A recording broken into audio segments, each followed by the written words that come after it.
Welcome back to CTM Performance. Not sure how much is going to be in this vlog.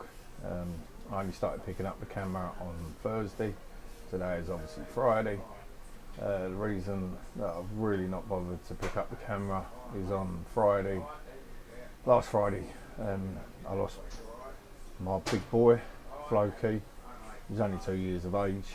Very sudden and a shock to me and my family. Obviously you've seen him on previous videos in the past. I'm not going to dwell on it too much, but if you do have pets, give them a nice big cuddle and a lot of love. But let's try and crack on and get some videos done for you.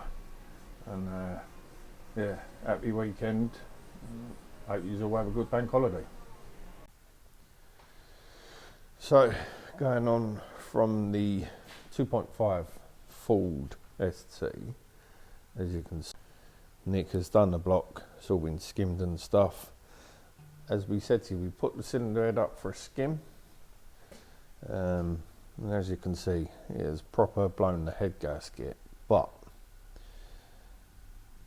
I've got to speak to the customer this morning because I don't know what he wants to do with this now, but this cannot go back on to the block for the pure reason, if we have a look just down here, you can't really see it, but they're starting to melt away.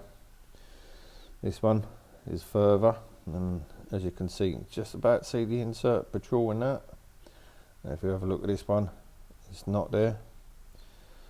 That one is just starting to come through both sides, and that one, again, like I said, you can see it's burning away. But then this one, as you can see, it is completely burnt away on there. So I need to ring him up, see what he wants to do with this, because to be honest, it's either got to be repaired or he's got to get another head. Back onto the cosy head.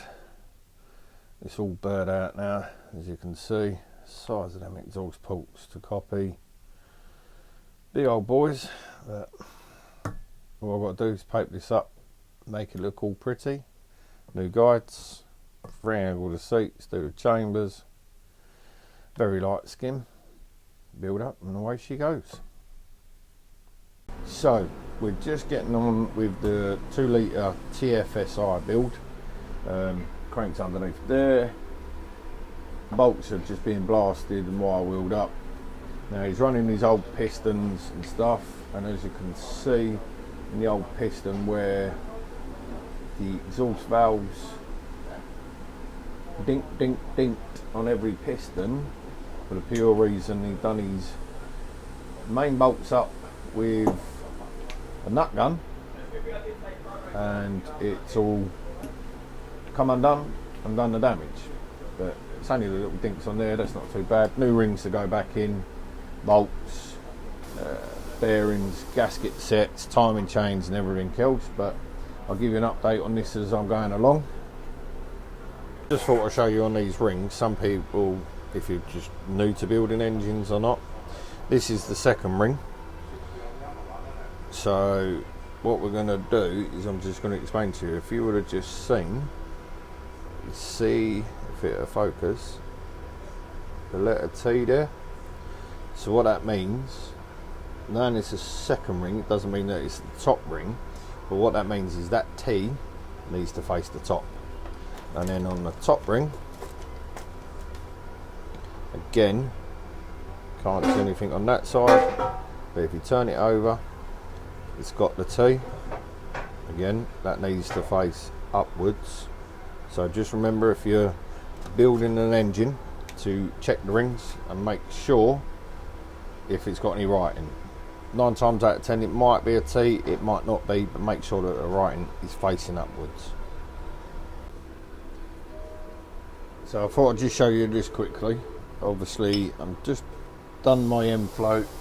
The other main caps are bolted down, torqued up, well 65 Newton meters, but then I've got to do a 90. But that's the graphogen stroke oil mixture that I put in. But what also that we tend to do with these is obviously I get the bolts. I've got a whole tub of it here. ARP lube, and all I do is I spread a little bit around the top of the cap. See, and bolt again, a little bit on the thread, a little bit around the top of the cap. Put them in.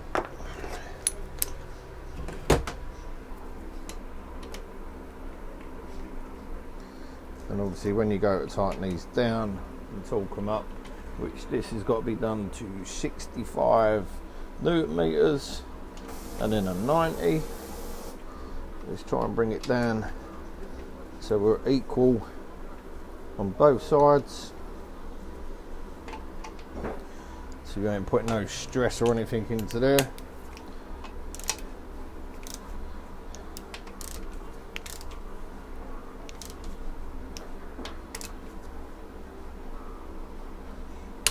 Click. Next one. Click. And again, make sure we are free. Whee! So I'll just quickly show you these on the rods. These are classed as your snap rods because they're made as one whole rod and then they break them. So as you can see, that's what we call a snap rod. You can't really get them wrong because you won't be able to change it around to that side because it just, nothing won't line up. But I just tend to mark mine and all just to make sure in case someone else is mucking around with it. But that's, yeah, that's the snap rod. Right, moving on. Obviously I've got my bearings in, my rings are on, so I'm just going to show you what we do with our ring compress. So what I do there, a load of oil on the top of the rings, spin them up so they've got a load of lubrication around the ring. Ooh, lubrication around the ring. And then get my ring compressor, open that up to size. And then what you want to do is make sure, so if my top ring is there, I want 180 out, so that one's there, and as you can see them two are too close together. So the oil one, I'll move around to there, bring that one back to there, and make sure that my top ring is more than enough away. Get me spring compressor, here we go. Ring clamp. Start doing it up to tighten up the ring. And a bit too big on that, but there you go. Get there. Start clamping up.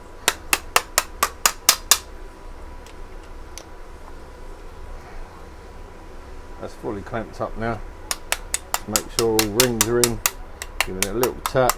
Looking down, make sure we've got no gaps. Now let me just move you so you're in shot of the ball. So as you can see, I'm doing bore 4 because obviously the crank is down that way. What we do, we get my graphogen stroke oil mixture onto the bearing, just so I know there's some lube. I'll get my oil on my fingers, soak it up round the top there because we don't want the rings going in dry. Let's get my magic stick.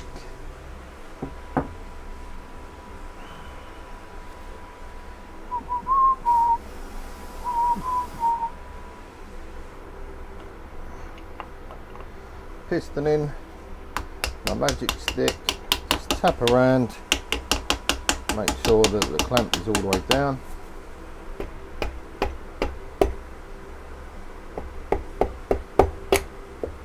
Jiggly poo.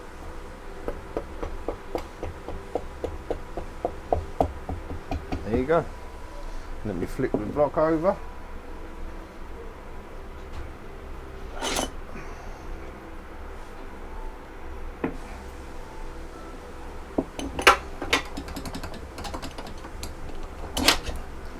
There you can see the rod is fully up. Get me cap, Again, putting a bit of my oil graphogen on there. Line up my marks. Get my new rod bolts. Again, I am using the ARP on the threads. A little bit around the cap.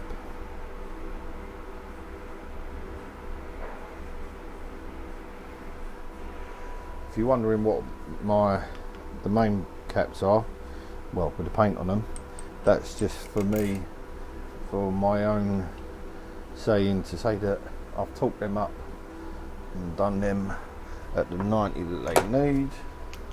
Again, don't forget, bring these down gradually. You don't want any mishaps. Click, click. Click, click, click. There you go. That's another one. But let me crack on and get the rest done.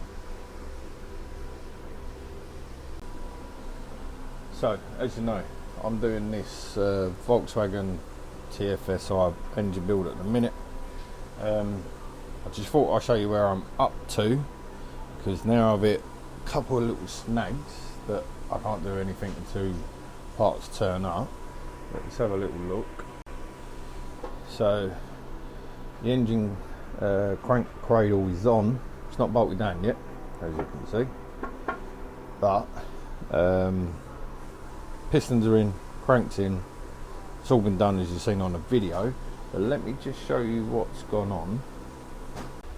So I have in front of me his oil pump and his crank pulley bolt and the pulley. Now he had to come and drop these off to me because this was here, this wasn't here. I'm not going to reuse that bolt. I'm not going to reuse his pulley for the pure reason that when he'd done this before himself, didn't get the timing wrong. What he done was he done the bolts up with a nut gun. Now obviously they weren't torqued, so everything's come undone. Now lucky enough, on the front of the crank it's not marked yet. I'm not too sure if you can see on there, but it's flattened off the actual pulley. Now I'm not willing to use that, because if that jumps, then we've got a world of problems again. So that's not being used, so that's out of the way. Got told there's nothing wrong with the pump or anything else, it was just the timing that had gone. Obviously it's bent the valves, done some damage there. Lucky enough it hadn't done any other damage. So we cleaned this up. I've took this apart so I can re-grease it, but let me just get it back apart again. Now take these out so I don't lose none of these. It's a little bit marked up on this. It's not bad, but it's a little bit scory. As you can see, the score going around the middle at the bottom of there. It's not overly bad, but a little bit of scoring around here. But the main problem, now I'm not too sure if this is going to show it, but down inside, right at the bottom, it is really scored to hell. I don't know if that camera's picking it up properly, but I ain't running that. I'm sorry, I can't run that. It's not going to give the oil pressure that it's going to need, and the scoring in there is so deep. But customer's got to be told, needs a new oil pump now. So after speaking to the customer about his front pulley, the oil pump, bolt and everything else, the customer has now decided this is as far as he can go. He hasn't got no more spare money at the moment, so that's going on his shelf. He's going to come down and pay up what he owes. The headers, you can hear, is just getting blown off now to be built up, and then it goes back to him. Either he's going to carry on to do the build himself, or like he said, he'll put it on the shelf and come back to us when he's got the money to do it. Shame, but hey, we understand. Not everybody's got the money to get these engines built. But there you go.